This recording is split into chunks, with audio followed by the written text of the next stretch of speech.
Shalom, chers disciples et multiplicateurs, nous rendons de multiples actions de grâce à notre Dieu et notre Sauveur pour cette occasion de plus qu'il nous accorde pour partager ensemble avec vous sa parole et sa pensée.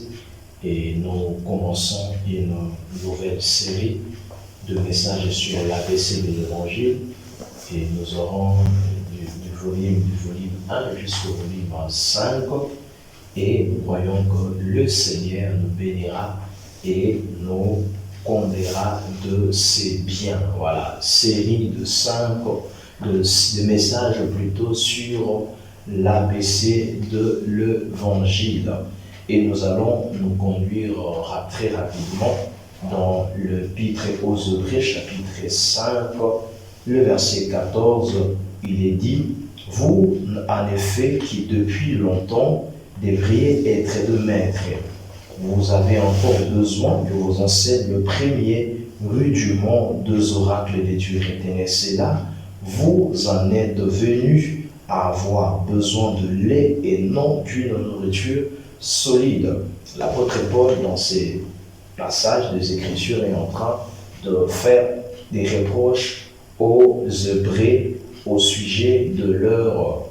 je parle de Paul parce que c'est vrai, l'auteur de l'Épître aux Hébreux n'est pas connu de manière précise, mais il y en a qui l'attribuent souvent à l'apôtre Paul parce qu'il y a bien des raisons, entre autres les styles et les Paul et tout le reste. Voilà, parlons disons que l'auteur, Dieu en parlant à travers son serviteur, il fait des reproches aux Hébreux parce que c'était de chrétiens, des enfants de Dieu ayant reçu Christ et qui marchaient avec le Seigneur pendant des années, mais une remarque étonnante et étrange, c'est que malgré les années qu'ils avaient dans le Seigneur, c'est qu'ils ne faisaient pas des progrès dans la foi.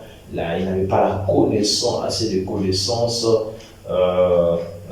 proportionnellement aux années faites dans le Seigneur. C'est pourquoi le Seigneur est en train de reprocher à ces chrétiens en disant « Mais vous qui en réalité vous devrez être de maîtres jusque-là, vous voulez ainsi qu'on puisse vous annoncer encore le premier rudiment des oracles de Dieu. » Il s'agit là de ce que j'appelle autrement l'ABC de l'Évangile, le premier rudiment de la foi. Et ça devient plus clair lorsque la dernière partie dit « Vous en êtes venus à avoir besoin de lait ». L'ABC de l'Évangile ou le premier rudiment des oracles de Dieu, c'est tout simplement le lait spirituel de la parole de Dieu, les enseignements fondamentaux de la foi chrétienne, les enseignements basiques, voilà, les enseignements basiques de la foi chrétienne. Et vous voyez, quand nous allons dans une autre version, c'est là que ça devient encore plus clair. Lorsque je vais dans la version parole vivante, c'est là qu'on parle vraiment clairement de l'ABC de la foi chrétienne. Il est dit, dire que vous êtes convertis depuis tant d'années, il y a longtemps que vous devriez être en train d'enseigner d'autres, et pourtant vous en êtes encore à l'ABC de la révélation, c'est-à-dire les enseignements basiques de la foi, de la révélation biblique. Vous avez vous-même besoin de quelqu'un qui vous réapprenne le premier rudiment de parole de Dieu. Vous ne supportez que le lait et non la nourriture solide. Voilà. Bref, là, Paul est en train, plutôt l'auteur nous parle sur le premier rudiment de la foi, des oracles de Dieu, en d'autres termes, sur l'ABC de l'Évangile. Et nous allons voir ces quelques points qui traitent sur l'ABC de l'Évangile. Et le premier volume, je voudrais nous parler sur le péché de l'homme. Vous savez bien aimé que l'homme est la plus belle de toutes les créatures que le Seigneur a créées. L'homme est la plus belle de toutes les créatures. Pourquoi? Parce que l'homme a été créé à l'image et à la ressemblance de Dieu. Et après que Dieu l'a créé, Dieu l'a placé dans le jardin pour le cultiver et pour le garder. Et l'homme et son Dieu vivaient dans une parfaite harmonie, dans une intimité, dans une communion étroite. Chaque soir, la voix de l'Éternel parcourait la terre, parcourait les jardins, afin de diriger l'homme. Il y avait vraiment cette communion permanente avec l'homme.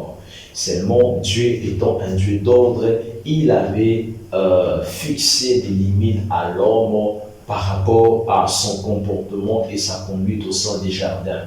Il lui dira, vous mangerez de tous les arbres du jardin, mais quant aux fruits, quant à l'arbre de connaissance du bien et du mal, vous ne toucherez pas, vous n'y mangerez pas, car le jour où vous mangerez, vous mourrez.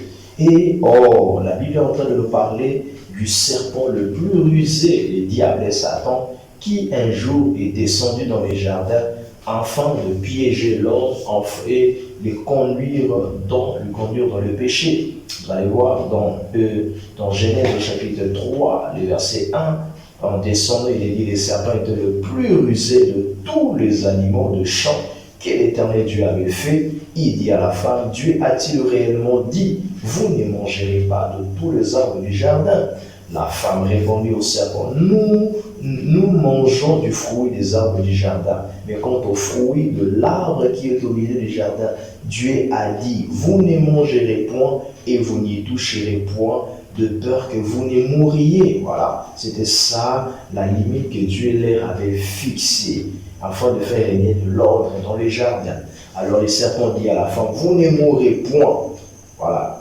Il y a là que les serpents, par beaucoup de paroles pleines de malice, il va tromper, les amener, le mentir jusqu'au point la femme ayant été séduite avait pris de son fruit, mangé, et l'homme également avait fait la même chose. C'est là que le péché est entré dans le monde, c'est là que la communion entre l'homme et Dieu a été brisée, l'harmonie a été détruite, même la nature a subi de ces conséquences de ce que l'homme avait fait. Nous le verrons bien au numéro ou au second volume de cette série sur le message sur l'ABC de l'évangile. Lorsque nous lisons Romains chapitre 5, le verset 12, il est dit, c'est pourquoi comme par un seul homme le péché est entré dans le monde. Vous voyez, le péché est entré dans le monde par le canal d'un seul homme. Comme pour dire au départ, le péché n'existait pas dans le monde, mais c'est par le canal de l'homme que Dieu avait créé à son image et à ses ressemblances, et le péché a fait son entrée. Et il s'agit bien d'Adam et Ève. Et on dit par le péché la mort, c'est-à-dire le péché engendre la mort, et qu'ainsi la mort s'est étendue sur tous les hommes parce que tous sont péchés. Là, ça devient un peu étrange. On dit qu'au départ, c'est un seul homme qui avait péché, et c'est par un seul homme que le péché est entré dans le monde. Mais après, plus tard, on dit que ces péchés ne s'est pas arrêté avec ce seul homme, mais il s'est étendu, s'est répandu sur tous les hommes parce que tous sont péchés. Voyez-vous, bien aimé, c'est comme un père qui commet un crime et puis on vient arrêter, au moment de l'arrêter, on arrête toute la famille. Pourquoi c'est là? C'est parce qu'en soi, Adam ou l'homme, je dirais, dans le jardin, était le représentant de la race humaine. Abraham en soi, nous sommes sortis d'Adam. Nous sommes tous sortis d'Adam. C'est pourquoi tous nous naissons avec cette nature adamique appelée la nature pécheresse. Tous nous naissons en étant éloignés de Dieu, en étant les candidats préparés pour vivre loin de Dieu, des candidats préparés pour l'enfer. Et même David est en train de le dire clairement dans le psaume chapitre 51, le psaume 51, là, David est en train de le dire au verset 7, il dit, voici, je suis né dans l'iniquité. Voilà, tout homme est né dans l'iniquité. que peu importe le contexte dans lequel vous êtes né, que selon que vous pouvez être l'enfant d'un pasteur, selon que vous pouvez être né même à l'église, peu importe le contexte, David est en train de dire, je suis né dans l'iniquité, parce que les entrailles qui m'ont porté, ce sont des entrailles de péché, et bien aimé, il dit, je suis né dans l'iniquité. Donc, tout homme qui est né d'un père et d'une mère est né dans l'iniquité. C'est pourquoi Jésus, nous disons qu'il est sans péché. C'est aussi parce que Jésus n'est pas né d'un père et d'une mère. Il est né uniquement d'une mère par la puissance du Saint-Esprit. Mais nous tous, nous autres, nous sommes nés dans l'iniquité. Il va plus loin, il dit, et ma mère m'a conçu dans le péché. Voilà. Donc, au départ, même vous allez voir que lorsque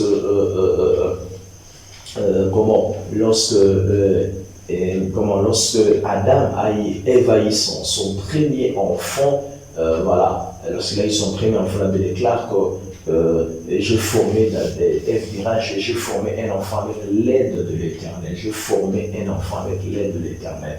Mais lorsque nous allons plus loin, lorsque le moment où Seth devait naître, ce n'était pas la même phrase qui a été dite, mais c'était autre chose qui vraiment exprimait que là maintenant l'homme était séparé de Dieu. Il y avait une barrière, un mur de séparation causé par le péché. Voyez bien aimé, comment le péché tue l'harmonie entre l'homme et Dieu, comment le péché brise la relation, comment le péché brise la communion entre l'homme et son Dieu. Et j'aimerais vraiment vous exhorter, vous tous qui menez une vie de péché, une mauvaise conduite, vous vivez dans une vie délibérée par rapport au péché, vous faites ce que vous voulez, vous vivez dans tout ce que vous voulez, bien aimé. Sachez que le péché entraîne des conséquences, et nous en parlerons plus loin au volume 2. Le péché entraîne des conséquences, le péché nous éloigne de Dieu,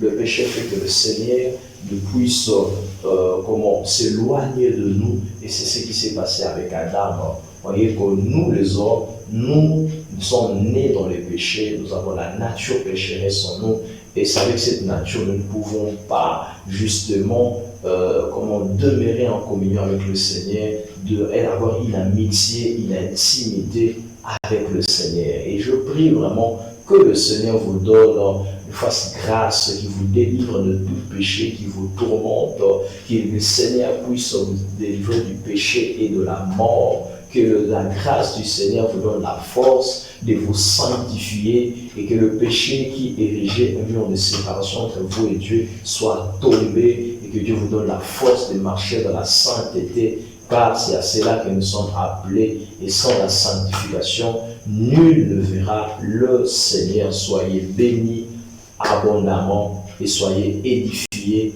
par ces premiers volumes sur le péché de l'homme.